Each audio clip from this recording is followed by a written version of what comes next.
Bonjour à tous, j'espère que vous allez bien. On se retrouve aujourd'hui pour une nouvelle vidéo où nous allons évoquer les termes techniques liés à la voiture électrique. C'est parti. Alors, un comparatif. Monsieur Dupont achète une voiture de type SUV Peugeot 5008, tractée par un moteur diesel 230 chevaux. La voiture a un réservoir de 50 litres. Elle a une consommation de 5,5 litres pour 100 km parcourus. Donc, le Peugeot 5008 a une autonomie estimée de 900 km. Prenons maintenant l'exemple avec le Kia EV6. Donc, Monsieur Dupont achète toujours un véhicule de type SUV propulsé par un moteur électrique de 228 chevaux ou voire même de 168 kW. La voiture a une batterie de capacité 77,4 kWh et une consommation de 18,0 kWh pour 100 km.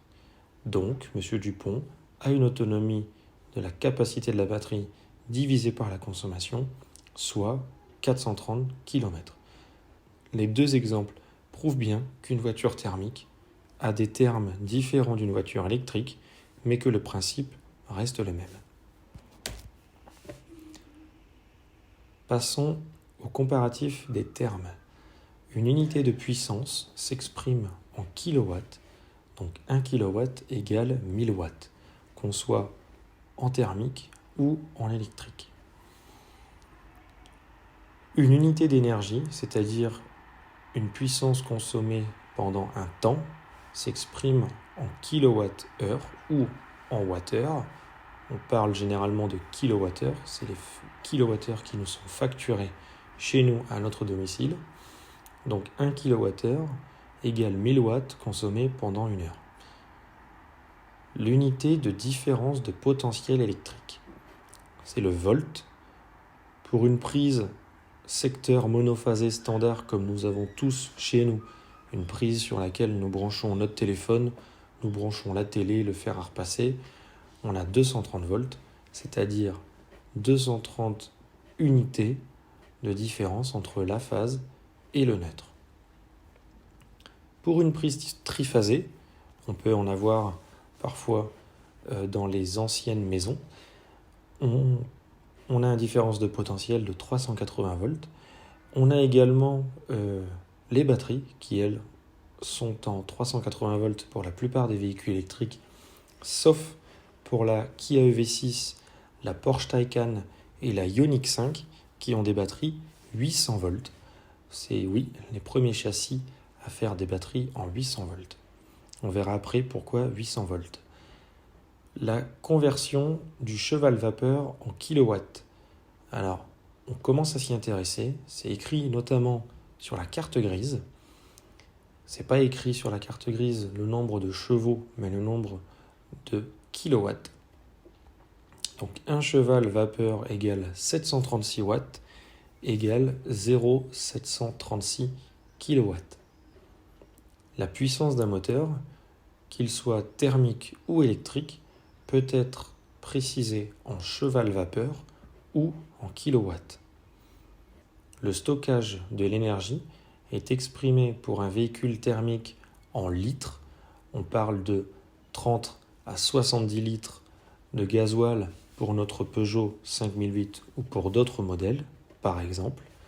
On parlera de kilowattheure en capacité utile pour une voiture électrique, qui est l'équivalent de 77,4 kWh pour notre Kia EV6. La différence entre une consommation d'énergie, donc une consommation en litres au 100 pour un véhicule thermique versus les kilowattheures au 100 pour un véhicule électrique, vous le remarquez, c'est juste l'énergie qui change devant la division pour 100 km. Le débit pour faire le plein. Alors ça, c'est une nouveauté. Pour le véhicule thermique, ça existe depuis des années, mais on ne s'en préoccupe pas tellement, c'est rapide de faire le plein. On parle souvent de litres par heure, alors parfois peut-être même litres par minute.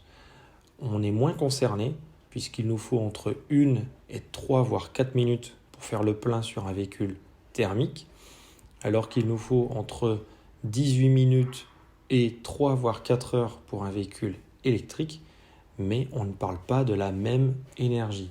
On ne peut pas comparer le plein d'un véhicule thermique avec le plein d'un véhicule électrique. Il y a différents types de recharge. On a 3 principaux modes que je vais expliquer dès à présent. On a le mode 2, donc c'est à la maison principalement, ou sur tout endroit où on a une simple prise domestique. Sur la prise domestique, on y branche le CRO, je rappelle, câble de recharge occasionnel, qui lui fonctionne en alternatif. Il génère toujours la même chose, un courant alternatif, qui est utilisé et connecté sur le type 2 de la voiture. Et c'est le chargeur embarqué de la voiture qui va convertir le courant alternatif de la maison en courant continu dans la batterie. Le mode 3 peut être utilisé soit à la maison ou en copropriété par exemple quand on a une borne de recharge, mais également sur la voie publique, sur des bornes en courant alternatif, type 2, donc type 2 côté de la borne, type 2 côté de la voiture, et c'est le convertisseur de la voiture, donc le chargeur embarqué, qui va convertir l'énergie alternative en énergie continue. Donc là, attention, ne vous étonnez pas si le Kia EV6 ne charge pas à plus de 11 kW. Oui, il a un chargeur embarqué qui a des capacités limitées, contrairement à une Zoé qui, elle, recharge en 22 kW. Sauf qu'on verra que la Zoé charge 4 fois moins vite que le Kia EV6 sur le mode 4. Parlons-en du mode 4. Il est souvent utilisé lors des grands départs, lors de voyages sur autoroute. Donc c'est la borne qui elle-même convertit le courant alternatif en courant continu. On utilise non plus le port type 2, mais le combo CCS.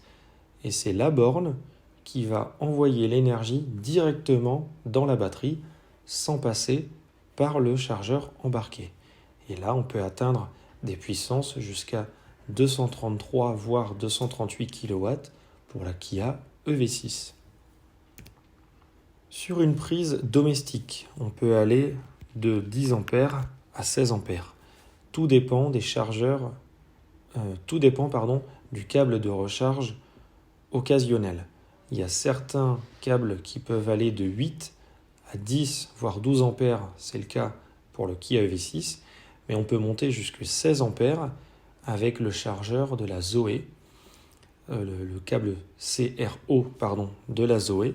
Par contre, une prise renforcée est là bien nécessaire.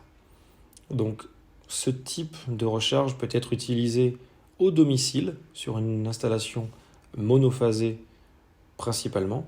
On peut également s'en servir au travail si notre employeur met à disposition des bornes de recharge ou juste une prise de recharge. Ou également on peut s'en servir quand on va au cinéma et qu'on n'a pas par exemple de prise en type 2, mais que ce sont des prises juste prise domestique. Là, on n'a pas le choix, on est obligé de sortir le câble de recharge occasionnel.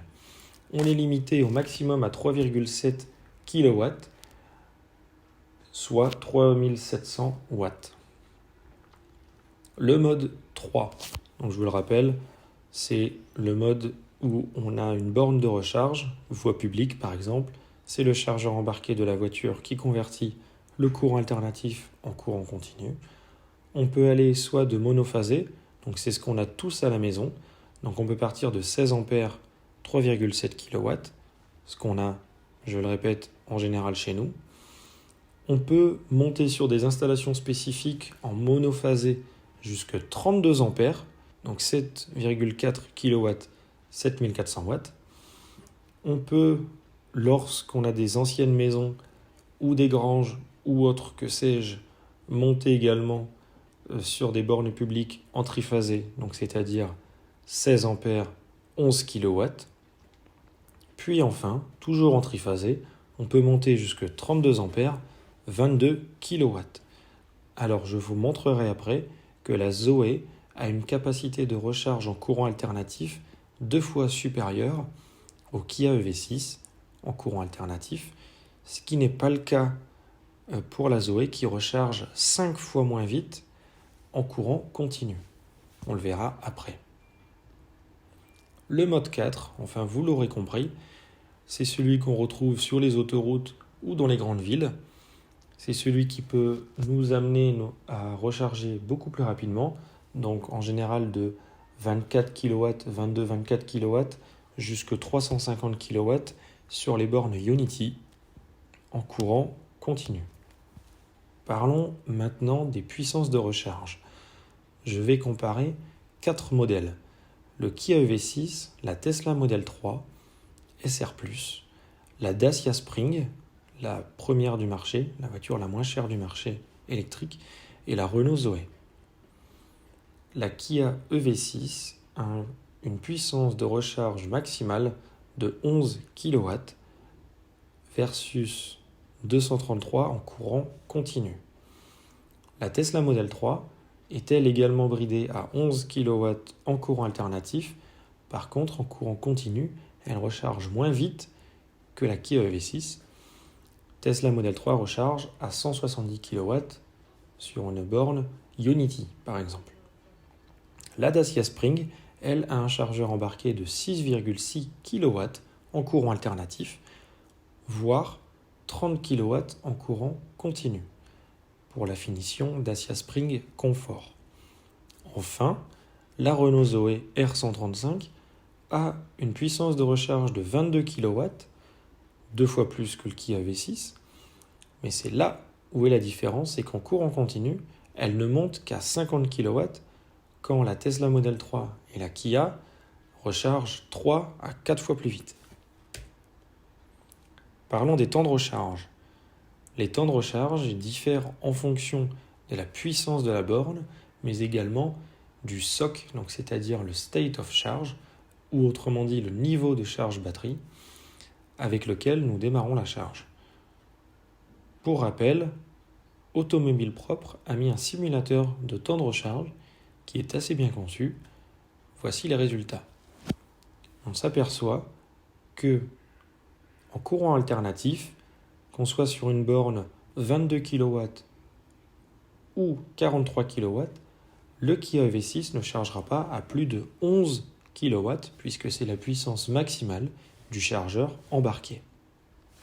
Par contre, sur une borne 250 kW, la Kia EV6 est capable d'engranger maximum 233 voire 238 kW. La Tesla Model 3, quant à elle, recharge moins vite puisqu'elle recharge à une puissance maximale de 170 kW versus 233-238 pour le Kia EV6 et elle a elle également un chargeur embarqué courant alternatif, courant continu de 11 kW. Voilà, cette vidéo est à présent terminée. J'espère que vous avez appris plein de choses. On se retrouve bientôt. À la prochaine. Salut!